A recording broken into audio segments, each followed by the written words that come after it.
በስመ አብ ወወልድ ወመንፈስ ቅዱስ አህዱ አምላክ አሜን። የተወደዳችሁና የተከበራችሁ የልዑል እግዚአብሔር ቤተሰቦች በልዑል እግዚአብሔር ስም እንደምን ሰነበታችሁ? እግዚአብሔር ይመስገን እኔ ሰላም ነኝ። በትላንትናው ዕለት ከሆሳዕና ቀጥሎ የሚገኘው ረቡዕ ምክረ አይሁድ የማዛ ቀንና የንባ ቀን መባሉን በሰፊው አብራርተን በትላንትና ቪዲዮአችን ላይ ተመልክተናል። በዛሬ ቪዲዮአችን ላይ የምንመለከተው ደግሞ ከሆሳዕና ቀጥሎ የሚገኘው ሐሙስ ወይም ሰሙነ ሕማማት ሐሙስ ወይም ጸሎተ ሐሙስ በመባል የሚጠራው ዕለት ጌታችን መድኃኒታችን ኢየሱስ ክርስቶስ ያከናወናቸው ተግባራትና በቤተ ክርስቲያን የሚከናወኑ ሃይማኖታዊ ክንዋኔዎችን ከዚህ በተጨማሪ ደግሞ ዕለቱ ምን ተብሎ እንደተሰየመ በሰፊው የምንዳስስ ይሆናል።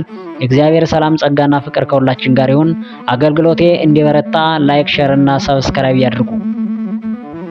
እንደሚታወቀው ሐሙስ ዕለት የፍጥረት 5ኛ ቀን የምስጋና ደግሞ 4ኛ ቀን ነው። ጸሎተ ሐሙስ በመባል የሚታወቀው ዕለት ጌታችን መድኃኒታችን ኢየሱስ ክርስቶስ ያከናወናቸው ተግባራትን እንመለከታለን። አንደኛ ከደቀ መዛሙርቱ ጋር የአይሁድን የፋሲካ በዓል አክብሯል። ኦሪት ዘጸአት ምዕራፍ 12 ከቁጥር 1፣ የማቴዎስ ወንጌል ምዕራፍ 26 ከቁጥር 17 ላይ ተመልከት። ይህም ዕለት መጋቢት 26 ቀን ነበረ። ሁለተኛ ለመጨረሻ ጊዜ ከደቀ መዛሙርቱ ጋር የራት ግብዣ ተቀምጧል። የማቴዎስ ወንጌል ምዕራፍ 26 ከቁጥር 28 ላይ ተመልከት። ሶስተኛ ለመጀመሪያ ጊዜ የአዲስ ኪዳንን ሥርዓተ ቁርባን ለደቀ መዛሙርቱ አሳይቷል። የማቴዎስ ወንጌል ምዕራፍ 26 ከቁጥር 28። አራተኛ የደቀ መዛሙርቱን እግር አጥቧል። ዮሐንስ ወንጌል ምዕራፍ 13 ከቁጥር 5 ላይ። አምስተኛ ሥርዓተ ጸሎትን በጌቴሴማኒ አሳይቷል። የቅዱስ ማቴዎስ ወንጌል ምዕራፍ 26 ከቁጥር 36 ላይ። ከሌሎች ቀናቶች ይልቅ በጣም የደከመበት ዕለት በዚሁ ዕለት ሐሙስ ላይ ነበረ። 5500 ዘመን በስጋም በነፍስም የደከመው የሰው ልጅ የድካሙ የመጨረሻ ዕለት ሐሙስ ነው። ስድስተኛ በአይሁድ እጅ ተይዟል። የተያዘውም በዚህ ዕለት ከምሽቱ 3 ሰዓት ነበር። ከምሽቱ 3 ሰዓት ተይዞ ከሊቀ ካህኑ ከቀያፋ ግቢ ሲገረፍ አደረ። የሊቀ ካህኑ የቀያፋ ግቢም ፕራይቶሪዮን በመባል ይታወቃል። የቅዱስ ማርቆስ ወንጌል ምዕራፍ 15 ከቁጥር 16።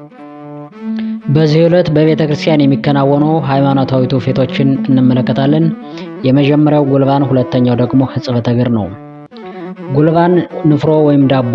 በዕለተ ሐሙስ ዳቦ በመጋገር ወይም ንፍሮ በመቀቀል ይከበራል። ይኸውም እስራኤላውያን ከግብፅ ባርነት ወደ ሀገራቸው ከነዓን ሲሄዱ በመንገድ ያልበሰለ ሊጥ እየጋገሩ መብላታቸውን የንፍሮም ስንቅ በመያዝ ይጓዙ ነበረ። ሌላው ደግሞ በዚህም ዕለት የክብር ባለቤት የሆነው ጌታችን መድኃኒታችን ኢየሱስ ክርስቶስ ዳቦውን ቆርሶ ነገ የሚቆርሰው ሥጋዬ ይህ ነው እንካችሁ ብሉ ብሎ ምስጢረ ቁርባን መመስረቱን በማሰብ ነው። በዚህ ሳምንት ካህናት ጥቁር ካባ ይለብሳሉ።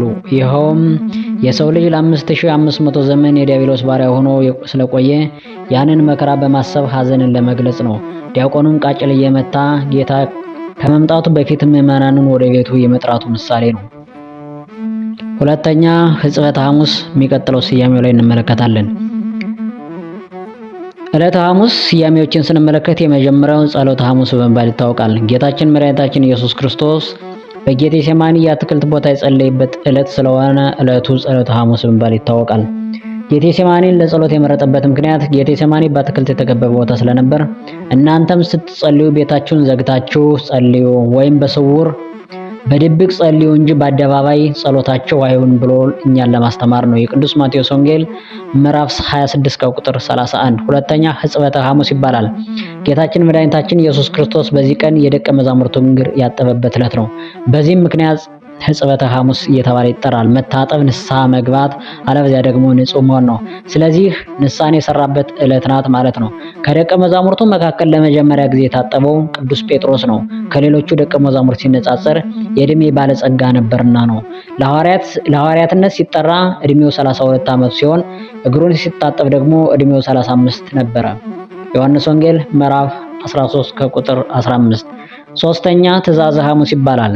እኔ እንዳደረኩላችሁ እናንተም ልታደርጉ ምሳሌ ሰጥቻችኋለሁ ብሎ ጌታ ለሐዋርያት ትእዛዝን ያስተላልፋልና ይህ ዕለት ትእዛዘ ሐሙስ ተብሏል። ዮሐንስ ወንጌል ምዕራፍ 13 ከቁጥር 15 ላይ ከጌታው የሚበልጥ አገልጋይ ከመምህሩ የሚበልጥ ደቀ መዝሙር የለም። እኔ ጌታችሁና መምህራችሁ ስሆን የእናንተን እግር አጥቤያለሁ፣ እናንተ ደግሞ የወንድሞቻችሁን እግር እጠቡ ሲለን ነው። ስለዚህም ዝቅ ብላችሁ እግር እጠቡ ስላለን ይህም ዕለት ትእዛዝ ስላስተላለፈ ዕለቱ ትእዛዘ ሐሙስ በሚል ስያሜ ተጠርቷል ማለት ነው። አራተኛ የነጻነት ሐሙስ ይባላል። የሰው ልጅ ለ5500 ዘመን ያክል የሰይጣን ባሪያ ሆኖ ይኖር ነበር። አሁን ግን ጊዜው ሲደርስ በዮርዳኖስና በሲኦል የተደበቁ የአዳም የባርነት ደብዳቤዎችን በመቅደድ አዳምን ሊያድነውና ነፃ ሊያወጣው ወዷልና ከእንግዲህ ወዲህ ባሮች አይደላችሁም ልጆቼ ናችሁ እንጂ በማለት ስለ ሰው ልጅ ነፃነትን ያወጀበት ዕለት ስለሆነ የነፃነት ሐሙስ በመባል ተጠራ ማለት ነው። ዮሐንስ ወንጌል ምዕራፍ 15 ከቁጥር 15 ላይ። አምስተኛ አረንጓዴው ሐሙስ በመባል ይጠራል።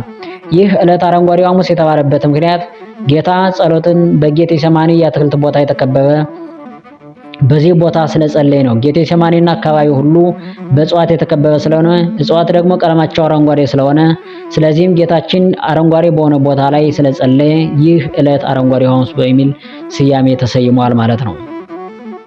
የቅዱስ ማቴዎስ ወንጌል ምዕራፍ 26 ከቁጥር 36።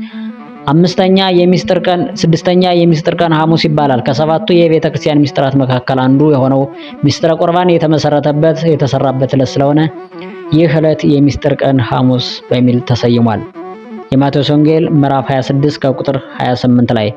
ሰባተኛ የሐዲስ ኪዳን ሐሙስ ይባላል። ኪዳን ማለት ውል፣ ስምምነት፣ መሐላ ማለት ሲሆን በኦሪት መስዋዕት የሚቀርብ እንስሳት ነበር። አሁን ግን የእንስሳት ደም አበቃ። ለዓለሙ ድነት ራሱን መስዋዕት ያደረገበት ዕለት ስለሆነ ዕለቱ የሐዲስ ኪዳን ሐሙስ ተብሏል። ይህ ጽዋ ስለ እናንተ የሚፈሰው ደሜ የሐዲስ ኪዳን ደሜ ነው በማለት ራሱን ለቤዛነት አሳልፎ ሰጥቷልና ነው። የሉቃስ ወንጌል ምዕራፍ 22 ከቁጥር 20። በዛሬው ዕለት ይህንን አይተናል። በሚቀጥለው ዕለተ ዓርብን በሰዓት የከፋፈልነ ሰፋ አድርገን እናቀርባለን። ስላደመጣችሁኝ አመሰግናለሁ። መልካም ጊዜ